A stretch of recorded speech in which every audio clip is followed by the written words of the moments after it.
monsieur le ministre tey ci sama manto bi nga xamante ni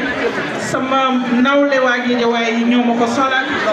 muy manto coordinatrice départementale laa lay dalalee jàmm di sant yàlla bu baax julli ci Seydina Mohamed waaye di sant président Macky Sall nga xam ni lépp lu fi am ba yegg si fii rek moom la dinañ ci revenir ci yu baree bari waaye di gërëm bu baax mbokki Guédiawaye amuñu seen fay loolu tamit dinañ ci dellusiwaat waaye monsieur le ministre ñu ngi lay xamal ni 5 communes Guédiawaye yëpp tey génn nañ dalal la commune Wakhinane moo la dalal fii tey nga xamante ni coordonnateur am Sada Sall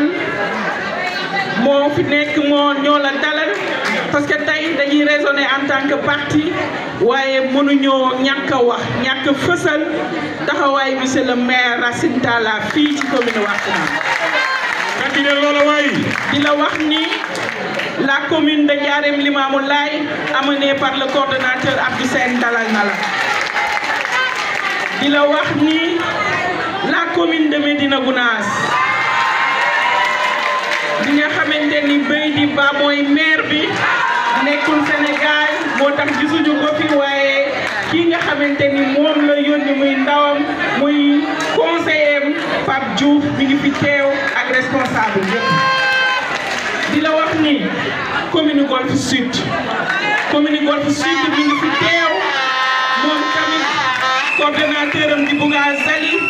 dafa empêché mais yónnee na délégation pour ñu ñëw représenter ko kon ñoomi tamit ils sont avec nous. monsieur le ministre ñu ngi lay wax ni commune Sam Notaire coordonnée par l'honorable député Mika Ba mi ngi fii teew kon defe naa ni 5 communes Guédiawaye yëpp ñu ngi fi seen ay responsable jeunes seen responsable femme ak seen responsable sage enseignant étudiant ak cadre ñëpp a ngi fi teew. monsieur le ministre affaire Guédiawaye bougé wul randuwul demul fenn ndax Macky Sall nañu xam demul fenn ndax ni Macky Sall def Guédiawaye te Macky Sall demul fenn mu ngi ñun kon nag ñun mënuñoo randu di dem fenn loolu yëpp dinañ si dellusiwaat dama la doon dalal di wax ni tey nag dañoo bëgg ñëpp toog bu kenn ñibbi tey dañuy politique te li ci fin bi mooy dàq bu ñu demee ba ca mujjantal ga mooy dàq kon ñi ngi ñaan ñëpp bu kenn bougé toogi leen ñu déglu responsable yëpp tey dañuy politique ndax nag duñu nangu kenn di wëlbati xelu askan bi Sénégal sonn na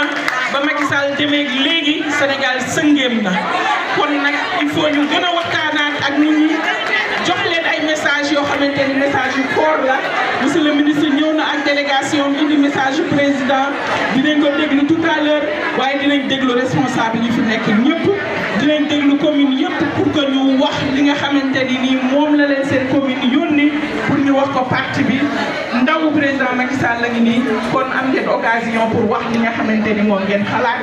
pour le moment loolu laa amoon li may wax di wax ni tamit ñi ñuy jox kàddu kon nañu gaaw ci li ñuy wax nit ñi mën a dañoo bëgg a jox président Macky Sall majorité ci assemblée nationale bi.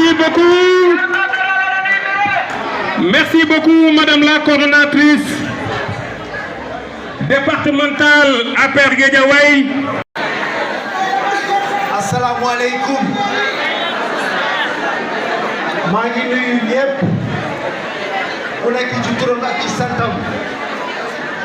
di leen ziar di leen baalu ak di ñaan yàlla boole ñu baal li jiitu nag ci sama kàddu damay sant gërëm responsable politique APR ak militant APR du département de Guédiawaye yi nga xamante ni yéen ñu dalal fii maa ngi jël sama nuyu di ko teg ci loxo madame la ministre Néné Fatoumata Tall mu tasaaral ma nuyoo bi ci mbooloo mi yépp maa ngi nuyu responsable yi ku lim juum waaye maa ngi nuyu coordinateur communaux yépp maa ngi nuyu responsable des familles maa ngi nuyu responsable des jeunes waaye maa ngi nuyu notre ami, notre frère, le DG Racine Talla, monsieur le maire, nous lay nuyu. maa ngi nuyu mon ami et frère Abdou Kafor Touré. mënoon naa lim responsable yëpp honorable madame Gomis mënoon naa leen lim honorable Mika Ba yéen ñëpp mënoon naa leen lim waaye maa leen di sant di leen gërëm maa leen di nuyu yéen la. tey nag dañ fi ñëw au nom de l'APR ak au nom du président Macky Sall président de l'APR pour une mission politique loo xam ne nag du lu bees. ñi yàgg APR xam nañ ne APR bu mu juddoo ba léegi en 2008 président Macky Sall su bëggee wax ak base yi wax ak militants yi wax ak nit ñi wax ak askan wi day envoyé ay délégation yooyu ñoo doon dem di monter comité yi comité bi ñuy fonder parti politique bi ñu ñëwee tamit au pouvoir su parti bi di dox ba ci yàgg président Macky Sall su bëggee mobiliser waat base bi day envoyé ay mission yu mel nii mission yi nag dañ koy envoyé dans les 46 départements du Sénégal mission bu nekk dafa am benn mission de supervision benn équipe de superviseur boo xamante ni moom mooy diriger mission bi man nag parti bi ak président Macky Sall ñoo ma yónni tey Guédiawaye pour ñu ñëw fii rencontrer militants yi lim ci jublu nag mooy remobiliser le parti à la base waxtaan ak militants yi ci li nga xamante ni dañ ko dëgmal ci dëgmal ni élection législative waxtaan ba nga xamante ni dañu juboo jàpp li ñuy jàpp suñu demee nag ba ay consensus amul moom en tant que président du parti bi def arbitrage yoo xamante ne war nañ ko nañ leen jàpp ne tey bésu waxtaan la bésu mobilisation politique la comme ni ko madame le ministre waxee sànq day Fatoumata Tall nañ toog déroulé suñu waxtaan bi nag ni ñuy demee mooy man dinaa jox kàddu gi tout de suite suñu camarade bi nga xamante ni moom laa àndal ci délégation muy madame Aïcha Kane Niang donc nii ndax délégation bi maa ngi ànd ak madame Aïcha Kane Niang ànd aussi ak Matar Ndoye dinaa jox léegi madame Aïcha Kane Niang mu liiral leen bataaxalu président Macky Sall ci kàllaama nasaraan mu wax ko ci français. Recevez mes salutations les plus respectueuses. Mais une salutation particulière à ma grande sœur, Madame Néné Fatoumata Tall. C'est une fierté pour moi de te retrouver aujourd'hui dans ton bastion politique. Et tu nous as confirmé que tu es une lionne avec cette belle mobilisation. Mes chers camarades, je m'en vais vous transmettre le message du président de la République, M. Macky Sall. Mes très chers camarades, par décret en date du 12 décembre 2024, des élections législatives anticipées auront lieu au Sénégal le 17 novembre 2024. Pour notre parti, ses alliés et toutes les forces de l'opposition, une épreuve politique majeure. Ces élections se dérouleront dans un contexte politique qui met en jeu les libertés publiques, les avancées démocratiques et l'équilibre socio-économique de notre pays.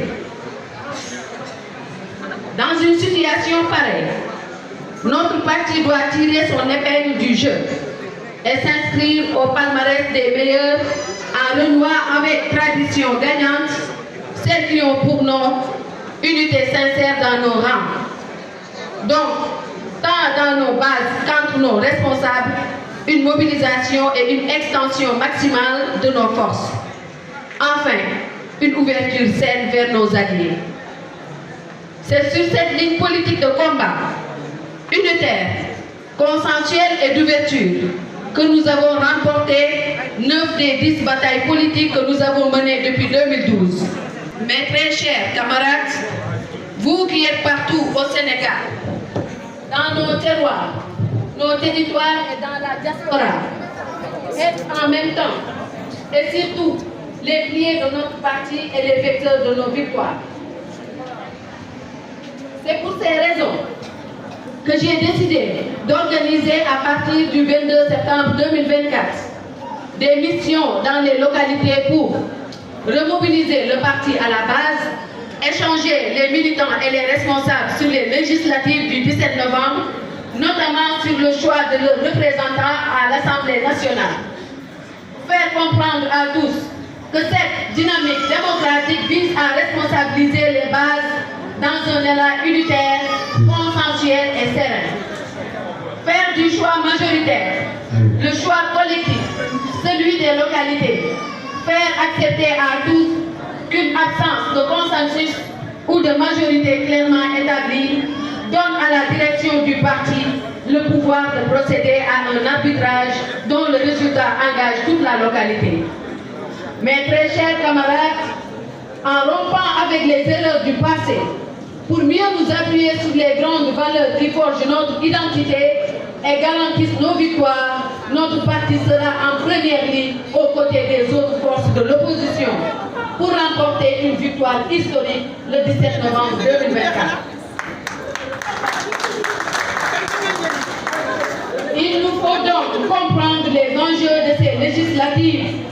en faisant preuve de dépassement, de hauteur et de générosité au grand bénéfice du peuple sénégalais.